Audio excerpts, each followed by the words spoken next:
This talk today is actually kind of connecting two different research projects that I've been working on. So if it feels a little bit like there's a part one and there's a part two, that's definitely true. The link between them is going to be ecofeminism. So these two projects are focusing on women filmmakers and the environment, both in terms of how films are produced in particular environments. So today I'm going to talk about the Pacific Northwest as an example of that. And how the films themselves treat the environment. So my second example is a documentary film that looks at Cheshire, Ohio, and the coal industry. So to start, I'm going to look at the Pacific Northwest as a place of production where women filmmakers such as Kelly Reichardt are using the environment as part of their critique of patriarchal industries. And then I'll turn to Cheshire, Ohio, and that film through its production and form and how it rejects conventional strategies of the environmental documentary to focus on building activism in the viewer. So the link, like I mentioned, is the idea of ecofeminism, which operates from the premise that capitalism and the patriarchy are both destructive to women and the environment. In film, ecofeminist aesthetics resonate with independent production, where directors emphasize relationships with environments and people over the typical neoliberal concerns of production, such as cost and infrastructure. A particular political aesthetics emerges when the approach to filmmaking emphasizes building community and the politics of place rather than the bottom line. In other words, I want to talk about how feminist politics intertwine with an aesthetics of space to resist patriarchal capitalism that co-opts women's labor, an approach that connects the environment and feminism. So to look at women's filmmaking in the Pacific Northwest, I want to introduce this idea of bioregionalism very briefly, considering traditional ecofeminist concerns regarding the exploitation of women's labor and bodies in relation to the exploitation of particular environments. So as a concept, bioregionalism first emerged in the 1970s out of conversations between two remote activists, one in Nova Scotia and one in Northern California. Bioregionalism maps places ecologically and geographically rather than by political or man-made boundaries. So here I have a bioregional map of Cascadia, which includes the Pacific Northwest of the United States, but you can kind of see up towards the top, it extends all the way into Alaska, right? So it transcends kind of state boundaries as well as boundaries of country. Bioregionalism as an approach kind of tries to account for both the land and its inhabitants, right? What's the nature of the land? So how can we connect the land via, its actual situation and its kind of characteristics? And also culturally, how do the people who inhabit a particular place work to live in that place and adapt to its specific environment? So these two activists shared an interest in the idea of living in place, which they articulate as a mode of inhabiting suitable to each unique ecology that would not only minimize human impact on the land, but actually has a regenerative relationship with it. So thinking about a regenerative relationship with the land as opposed to an exploitative one. And this is kind of my connection between ecofeminism and bioregionalism. By connecting these, we can think about this concept of living in place or an environmentally friendly relationship with a place, and how we can extend that to the idea of fostering filmmaking in place, which in the example that I'm going to talk about today is focusing on the inclusion of women in the industry. So I'm going to come back to this several times, but filmmaker Lynn Shelton, who is a filmmaker who operates out of Seattle, has argued that if you have a problem with women in authority, you're not going to work in Seattle. She refers to Seattle as a regional wonderland. In other words, her linking of the unique ecology of a place with the refusal to exploit gendered labor is both bioregional and ecofeminist. One thing I'm not going to be able to talk about as much for the sake of time today, but I am kind of using as a comparative point, is that there's also a disturbing trend where usually male white supremacists have sort of hijacked this bioregional concept of Cascadia to posit a new potential for Cascadia as a white homeland. As one example, the Wolves of Vinland, which is a cultish white supremacy group, claims the Cascadia bioregion as, quote, a spiritual and cultural home. This is disturbing, but it represents a minority and subversion of the very idea of bioregion, which has never been racially motivated. There's more to talk about with this, but I raise it because this idea of thinking about Cascadia as a homeland or as a fatherland, kind of the way that these white supremacists position it, underscores the significance of kind of the ecofeminist approach and what women are doing in the Pacific Northwest. So this quote from Maria Mays helps us think about this a little bit more. The very idea of a homeland or fatherland implicates a patriarchal power relation, which has long been the case in the film industry, if we, by analogy, consider Hollywood as the home of the American film industry. Historically, Hollywood has controlled the sexuality of women through the star system and structured it formally through this idea of the male gaze. Women are presented on screen to be looked at. Their labor power has been controlled first via Hollywood's contract labor system and later through the unequal distribution of salaries. All of these things are still in the news today, particularly. The film industry, in other words, is structured around and made possible by the extraction of labor power from women. So Mies is referring to such labor exploitation as contradictory relations, which the nation-state protects via violence and coercion. Again, the Me Too movement has made this increasingly visible. We're all aware of this now. But outside of Hollywood, different power relations are possible. Mies concludes her critique of the fatherland with a turn to what she terms Feminist Internationalism. Though the concept of the bioregion is regionally situated, a crucial aspect of it is that the boundaries of the bioregion cut across national or state lines. In other words, bioregionalism doesn't operate according to old demarcations of global capitalism, which allows new organizational principles to operate similar to those of this feminist internationalism. To return to Lynn Shelton's quote about the Pacific Northwest being a regional wonderland, we can see how this resonates by suggesting a cooperative capacity that operates outside of these boundaries we might think of in relation to a fatherland or a homeland. Maybe we wouldn't call this a feminist internationalism, but instead a feminist bioregionalism. This is significant because one of the key tenets of bioregionalism is that unique cultures emerge from bioregions and thus shape the way local cultures inhabit, here providing a feminist interpretation or take on this idea of filmmaking in place. So I want to talk about Kelly Reichardt as an example of this. How many of you know who Kelly Reichardt is? Hello, my film students and Matt Holtmeyer. Okay, great. That's actually not particularly surprising, but if you are not familiar with Kelly Reichardt, she is a filmmaker largely working out of the Pacific Northwest in independent production modes. So one of the things that connects a lot of her work is the relationship between people and place. So I'm going to talk today about Meek's Cutoff, which she made after Old Joy and Windy and Lucy. Old Joy and Windy and Lucy both specifically deal with the Pacific Northwest, as does Meek's Cutoff, and then her later films, Night Moves and Certain Women, also deal with the environment, and she has a new film that's just premiered at Sundance called First Cow, which looks delightful. So she's, the environment is important to her.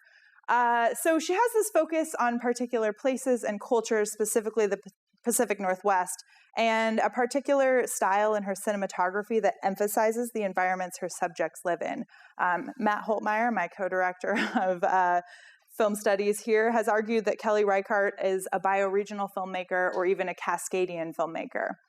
I don't have a lot of time to fully flesh that out, but perhaps you could all read Matt's article about this, because what I'm interested in here is the way that her repeated engagement with the environment and how she uses the Pacific Northwest and the Western genre in Meek's Cutoff is kind of the focus of what I want to talk about. So, bioregional and ecofeminist approaches to filmmaking, or this idea again of filmmaking in place, emphasizes connection and regeneration when it comes to both the place and the process. In the Western, the frontier is something to be conquered. Male protagonists are typically shown making a living. They dominate the environment. They drive cattle across the plains. They build railroads. They murder indigenous people to stake their claim on this land. So in Meek's Cutoff, Reichardt borrows this westward narrative. The film is about a group of settlers making their way through Oregon, but her emphasis is on the inability of the settlers to establish any kind of dominance over the landscape. So the plot is that several families are attempting a shortcut across the Oregon desert with their guide, Stephen Meek, the film is named after, and they start to suspect that Meek has gotten them lost. They sort of their water supply starts to dwindle, and everybody's getting a little bit tense, like, should we ditch Meek? Should we follow him in the hopes that eventually he's going to lead us to these mountains where we'll cross and then, get to our destination? They encounter a lone member of the Cayuse tribe who they can't understand, but they assume that if he's out there wandering around, he might know where water is. So they capture him and they're like, we'll follow him and he'll take us to water. But things just get very tense because Meek is kind of like blustering. I'll show you kind of what he does. And then they have their hostage who keeps telling them things, but these are not translated. They don't understand him. So they don't know if he's, telling them to get lost, I'm going to murder you, or if he's like, hey, no, you should really listen to me and let's go this way. So there's no sign of water. There's no sign of the mountains. They're kind of very much lost in this landscape. So to return to the distinction between living in place and making a living, the typically male drive to conquer the frontier is critiqued here through Meek's clear ineffectiveness. He's not very good at any part of his job. And he's contrasted with the focus on Emily Tetherow, who's played by Michelle Williams, as the character who seems the most proactive and aware of the situation. She and the other women are sidelined from the male conversations about how to proceed, but they also work really hard to keep everyone alive and to kind of like make a plan amongst themselves and then tell their husbands, like, hey, what if we tried this? The film spends significant amount of time on the work of the women, setting up camp, cooking, and other domestic tasks that are usually not included in the Western genre. So this quote from Karen J. Warren discusses the way that domestic tasks and the environmental engagement they require often serve to sideline women. We see this repeatedly in Meek's Cutoff, as the conversations of the men are actually muted and impossible to hear, even for the audience, as the camera keeps us with the women gathering firewood and boiling water while the men are off having this conversation. It's a fascinating use of sound because they're clearly having a very important conversation, and we as the audience just can't hear it. So the women are sidelined with these domestic tasks, even as they're very aware of the precarious situation that has been created by Meek's bluster. So I want to show my first clip to kind of give you a sense of these two characters. So that's Emily Tetherow, and then you'll see Meek, and you'll kind of see the other women. And I want to use this clip to kind of get into not just the content of this film, what's happening, but how the film actually shows us what's happening.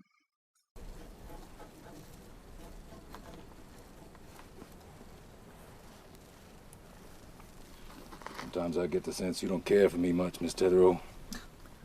Oh, I have no feelings one way or the other, Mr. Meek. That's just a kind way of saying you don't like me. I don't like where we are. So that's what you think, that we're lost? I'd say that seems about the right word for it. We're not lost. We're not lost, we're just finding our way. I certainly hope so. We're gonna make it all right. Oh, you don't need to patronize me, Mr. Meek. Well, now I think you're flirting with me, ma'am. You don't know much about women, do you, Stephen Meek? I know something or other. If you say so. Well, I know women are different from men. I know that much. Well, I'll tell you the difference if you care to hear it. I don't doubt you will. Women are created on the principle of chaos. The chaos of creation, disorder, bringing new things into the world. Men created on the principle of destruction. It's like cleansing, order, and destruction. You think I'm wrong? You can tell me. But chaos and destruction, the two genders always had it. Chaos and destruction. Well, I don't know. I have to think about it. Mm-hmm. Okay. So we get this conversation about gender differences, right? Women are chaos, men are destruction, but also a sense of the way that Reichardt's visual compositions work to contrast this sort of traditionally masculine relationship with landscape in the Western.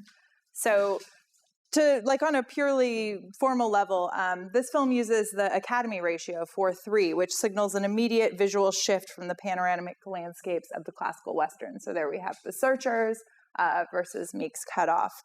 This challenges not just the visual engagement with the landscape, but also allows a different gendered engagement.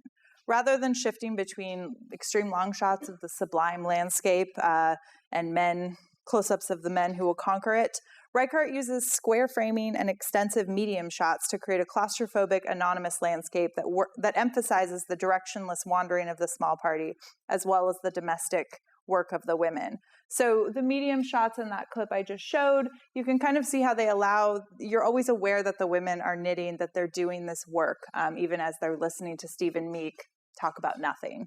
This is a repeated visual pattern in the film. The women are collecting firewood, they are boiling water, they're doing all the things that are actually keeping everyone alive while the men are talking about things. Here he's literally twiddling his thumbs. We see this pattern again where the film creates this critique of the Western genre's patriarchal relationship with the land by repeatedly emphasizing and turning back to women's engagement with the environment and the way that the women's work is the actual work of survival in this landscape. To return to Lynn Shelton's characterization of the Seattle film industry as being a powerful place for women to work, I'm arguing here that part of this power comes from the peripheral relationship of this regional industry with the mainstream or with Hollywood.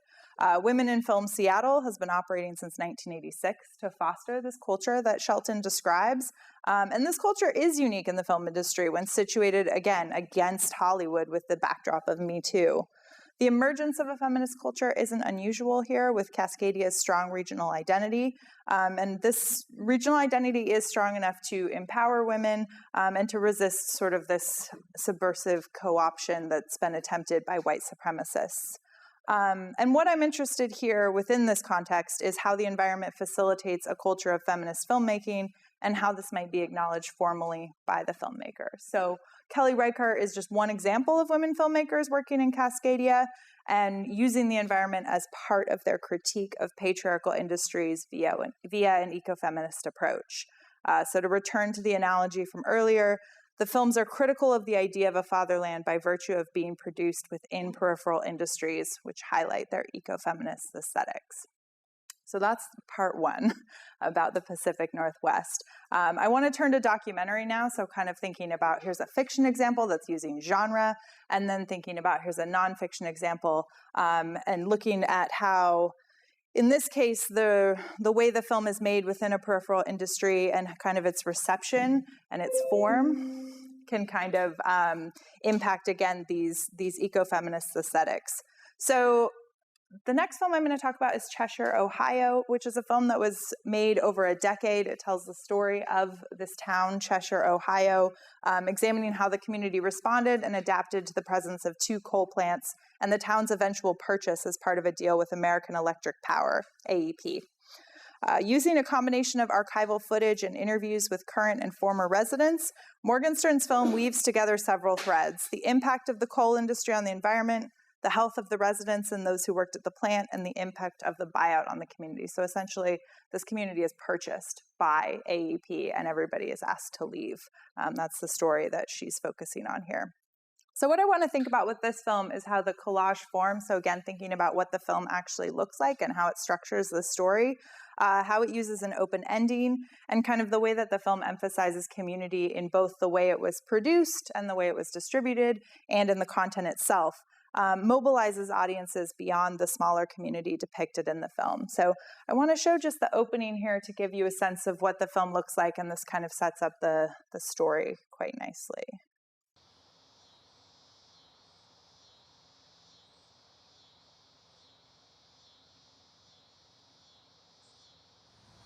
Well, the story of Cheshire is they scared everybody. They just scared everybody out. But, you know, we tried to fight it and we just couldn't do it. When I think about how it used to be, well, I try not to think about that too much.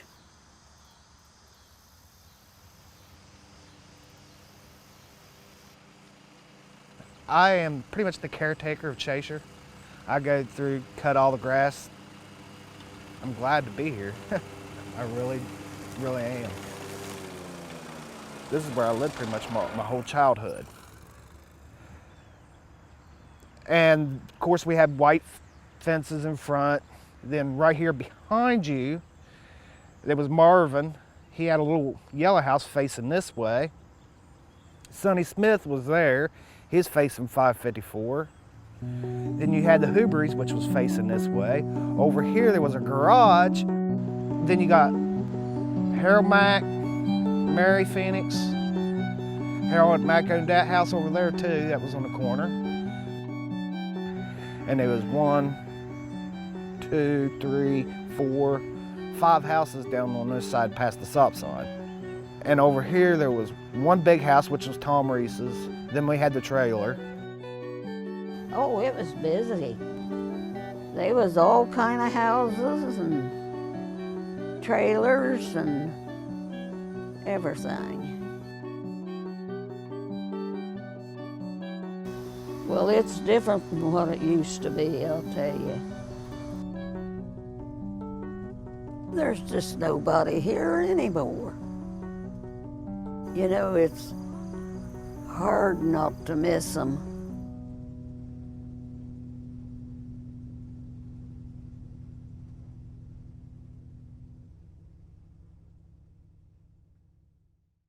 You can kind of get a sense from that clip that the film uses a nonlinear perspective to sort of integrate all of these different, a nonlinear structure to integrate the different perspectives of the current and former residents of Cheshire. So it brings together these different strands of footage just here in the beginning. Gladys, the town in 2013, the caretaker, and the archival footage to sort of signal that there's these different time periods and history of the town. In particular, the archival footage is really interesting to me because it shows these sort of happy families in grainy black and white, juxtaposed with the ominous, like, empty field and the smokestacks. The smokestacks are ominously present in, like, every shot of this town. So the voiceovers sort of set up the devastating consequences of the buyout. The town of Cheshire, with its white picket fences and smiling families, no longer exists. So we see this community at the heart of the story, but actually this film opens with the community only existing in the past. It doesn't really give us the community in the present. So we're going to kind of, we go back to how does this all happen after this opening credit. One of the things that the opening also does is it sets up how this is a film that works along good and evil lines. We're supposed to identify with this community that has been forced out versus this corporation of AEP. So the next sequence just after this, the film cuts to 11 years earlier, and we have kind of the drums of the marching band over flag team practice. Typical, like, very small town America. Here's the quiet neighborhood streets, a baseball game, but always the ominous smokestacks. So Gladys, one of our characters in this film, really she is a character, has already revealed the AEP scared everybody out. So the jump back in time signals that now we're going to find out what happened, and also continues to align us with the townspeople. That these sequences also include the archival footage and the previously shot footage by Morgenstern of these conventionally idyllic scenes, children playing outside in the summer, driving down Main Street, that are disrupted by the smokestacks always puffing in the background. It kind of emphasizes again, the community has a face, the corporation does not. And this good-evil structure is key to the environmental documentary. Shannon Mankus has argued that it sets up a melodramatic structure that draws the viewer into a clear position on the issue. And that's kind of what I want to explore with this film. So I want to go to another clip of Cheshire, Ohio, to think about how this good-evil divide and the group structure of the film is developed even further. So we're going to jump ahead to sort of the third act of the film, where we see a lawsuit that is brought by former AEP employees after a number of people die. With this clip, I want to show, I want to say, like, pay attention to, but you're not my students. So I want to kind of show how the collage form of the film develops this melodramatic discourse and also kind of complicates that good-evil binary. My role as secretary was to do a lot of the paperwork for AEP, reports, and just did whatever was necessary. I painted the office one time. We just did things together. We worked as a team. It was just really special. We got so close. We took care of each other. I mean, we had what some people would call these big Harley Davidson rough and tough guys that were the sweetest, most wonderful people that I've ever worked with. So yeah, it was a wonderful job. I loved my job. It was a well-paying job. It was a dependable job. It worked year-round. I was grateful. It doesn't come up very often at all to have a union job close to home. And you know, you can retire on. I didn't pay too much attention to it. I mean, after you get to where you're here all the time, I mean, it's just like the railroad track out there. You just get to where you don't pay no attention to it. Well, it was after I was working up there, and we started getting sick, and we started losing our friends, and you know, I mean, that's not the only friends I've lost. They've been a lot of people up and down this road that's dying with cancer. I went to work one day, and I was fine as far as I knew. I got home that night, and I hadn't been home very long till I started throwing up. And I thought I had the flu or something, but I couldn't stop. It just kept coming and kept coming. And I told my husband, I said, "You're gonna have to take me to the doctor." So he took me to the emergency room, where I was admitted immediately, and they did tests. And when they did, they found an extremely large tumor. I was diagnosed with stage 4 ovarian cancer.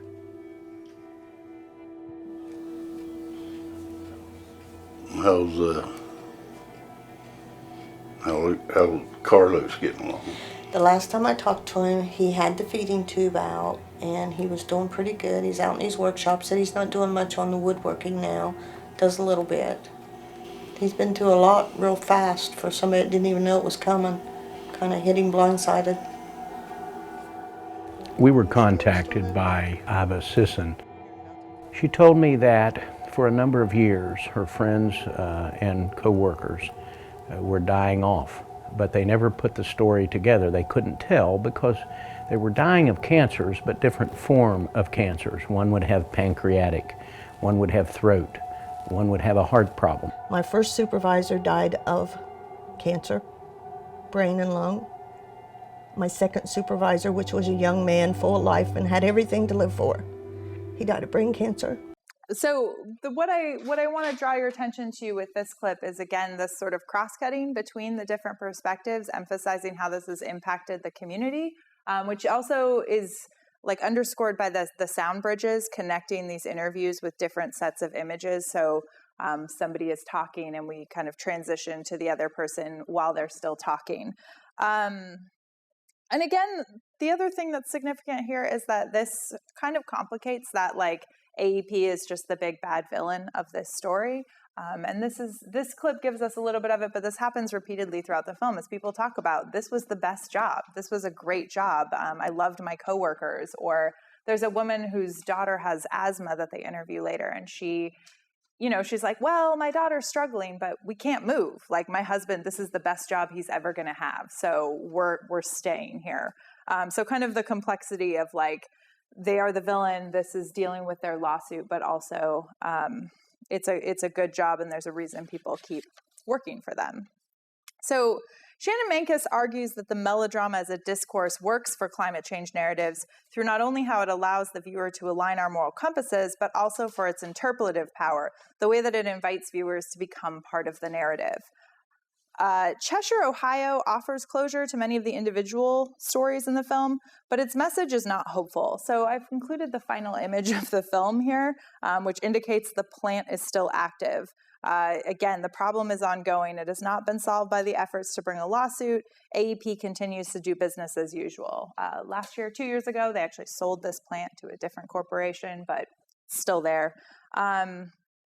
And right before this sort of like ending image, we've had the follow-ups on some of where the residents have ended up. So a couple lost their new home that they purchased after the buyout to foreclosure, and now they're renting this smaller home. lots and lots of people have died. And so we see this kind of, the influence of coal energy and kind of the influence of this buyout on the town is made very clear by kind of the open ending, which emphasizes the way it impacts the livelihood, health, environment, and homes of the community. And nothing has really changed in the 11 years that this film covers in its duration. In the climate change narrative, we must admit that we are all responsible for the suffering of the earth in various ways. And Cheshire, Ohio sets that up through the complexities of acknowledging the good jobs available at the plant and the ways in which everyone relies on coal energy in some way. But through the constant return to AEP as a villain, there's a tangible force responsible for the suffering of the residents of Cheshire and nearby communities.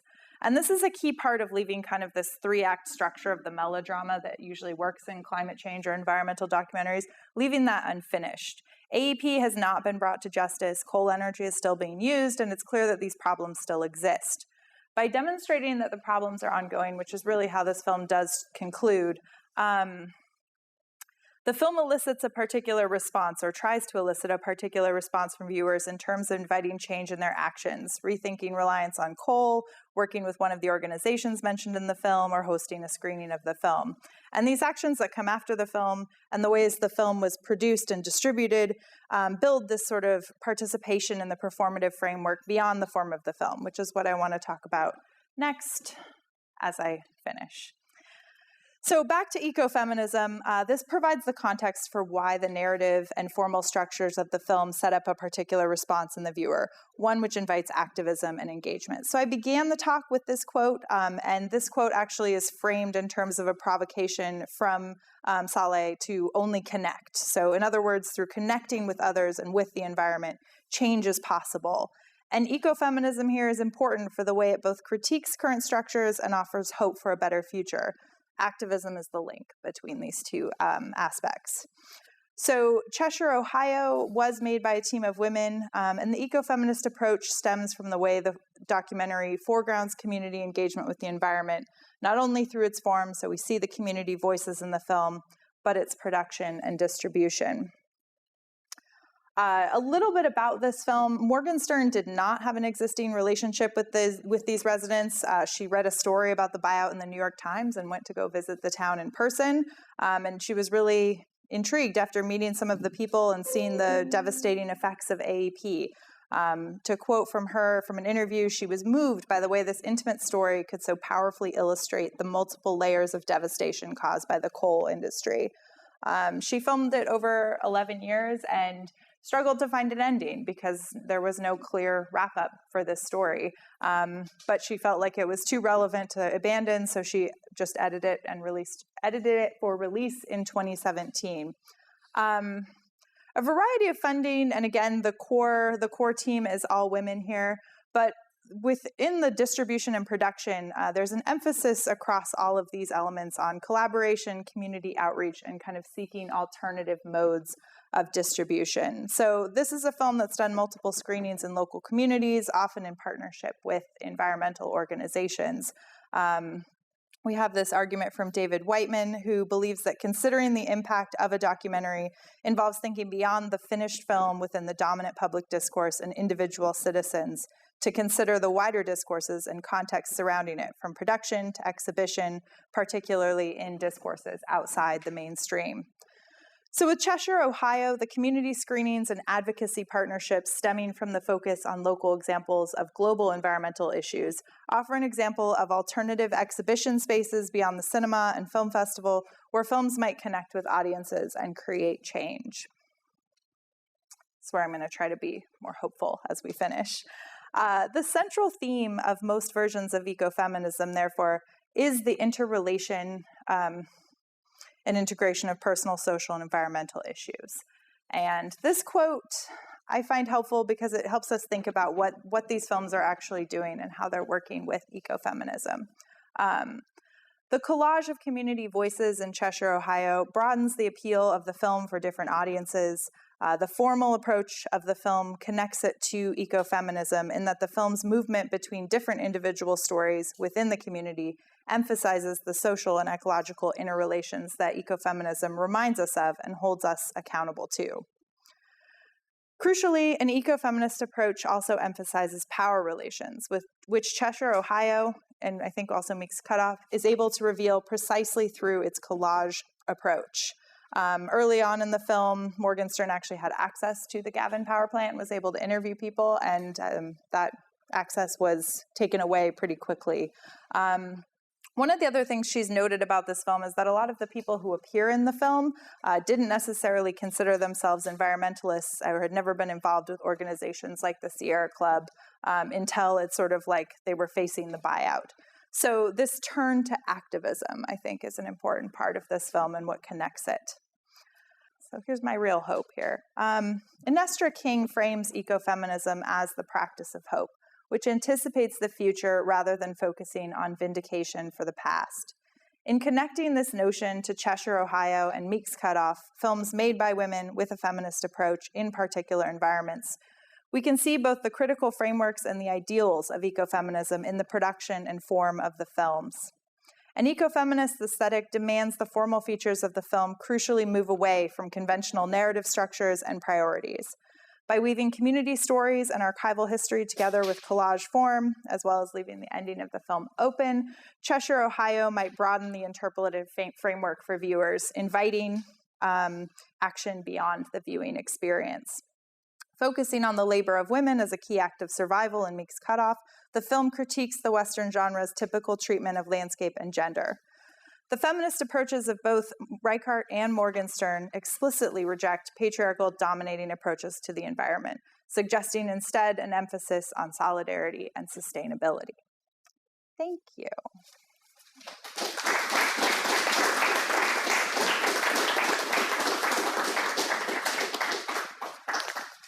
Okay, oh, in case you want to read more. We have time for questions.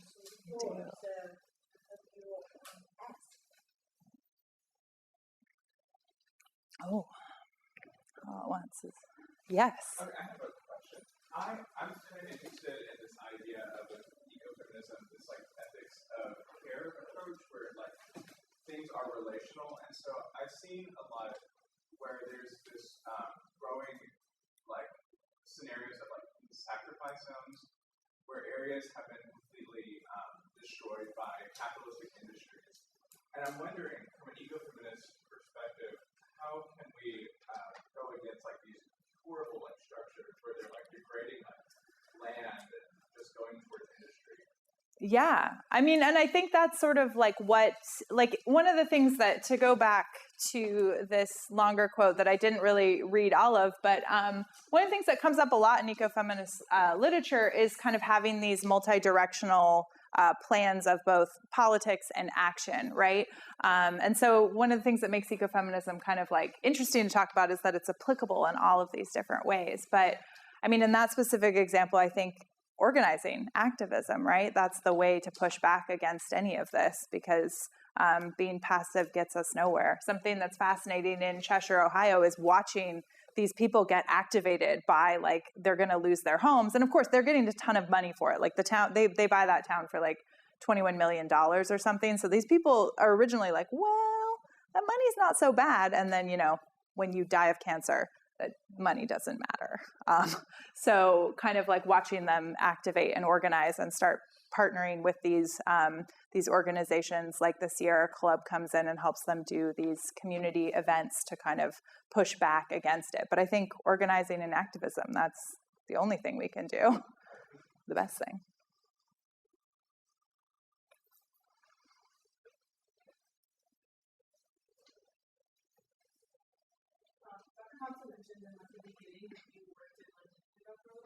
I did. Actually from 45 minutes up the road. And I was wondering if when you were doing like your film, sure, can't think of the word, the festival, yeah. If you had anybody who like kind of touched on this, because I know it was kind of like hippie town kind of thing, but I know like right up the road is where like IBM originated. There's a lot of like business pollution from maps. So I was wondering if you had people who got touched on that from like a more regional. Yeah, so actually it's funny because Cheshire, Ohio is a film that I worked with in the Finger Lakes Environmental Film Festival. That's where this comes from. And the same year that we did Cheshire, Ohio, we did Unfractured, which is actually about the fracking at Seneca Lake, which was a very local example. And the larger project that this Cheshire, Ohio stuff is drawn from is a comparison between how Cheshire approaches this and how, like, the documentary on Unfractured, or on the fracking, it's called Unfractured, approaches it. So yeah, there's a bunch of like activism and environmental people working in upstate New York, or central New York, I guess. I'm still struggle with that distinction. And Ithaca in particular has hosted a lot of these events, and the Finger Lakes Environmental Film Festival tries to bring at least one film every year that's kind of like a local environmental film. Not sure if that really answers your question, but.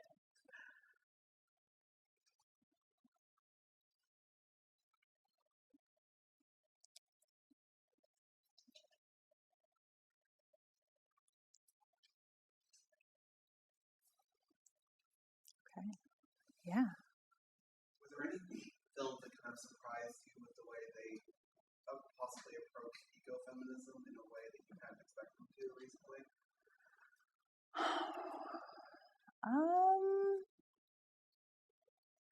I'm not sure I've seen. I'm trying to think if I've seen anything that's really like approached kind of this particular, because like one of the things that's interesting here is it's like it's got to be an independent film, right? It's got to be about the environment, and it also kind of has to emphasize or be produced from this sort of feminist perspective. So that really narrows the amount of films I see that would fit into this kind of project. But to follow up with the fracking documentary that I mentioned, part of the larger project is the way that documentary takes this really individual focus. It's about one woman and she's the activist. And it actually is kind of less effective from this perspective because of that, right? Because you're just like, wow, look at her go.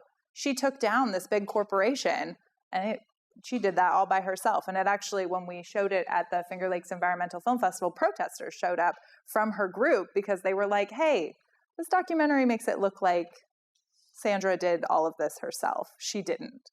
We did this. Actually, there was really only one protester, but I was really proud of that one protester who came to our film screening and was like, it's not just Sandra. But so I think that like it's not just like finding films that, you know, meet these criteria, but also films that really like through their form emphasize the community activism that it takes to make these changes. Yes, Dr. Thompson. So if an ecofeminist approach is transformative rather than reformist and is a practice of hope, what does that mean for film festivals? So how does that change the way that we do film festivals now, or how does that change the way a film festival will be run if it's an ecofeminist? I mean, I don't know of any film festivals that are fully doing this, right? I work on an environmental film festival that's definitely open to this, but we also conceive of environment much more broadly than just kind of the narrow definition I'm using here. But I think that one of the things that's important is that festivals provide that kind of venue for engagement, right? Where it's never just about going to see a film. If you ever go to a film festival and you just go and see the film, you have deprived yourself of the real experience of the film festival, right? You want to talk to the directors, talk to the people who are involved in the film that are there, talk to other people in the audience. So I think that festivals as a model actually work really well with this because they open up these conversations that can be transformative. The first time I saw Cheshire, Ohio was on a screener before the festival, and I was kind of like, okay, you know. And then I watched it in the theater with the crowd of people. It wasn't really a crowd, but with all the people that showed up for Cheshire, Ohio, and the director, and it was like so moving. And afterwards, like people were just like, that was so powerful in a way that did not come to me when I just watched it on my computer before the festival. So I think that like space for conversation and discourse around these ideas is what festivals really can offer. That's why I believe in them. It's not really, it is about the films, but it's not really about the films.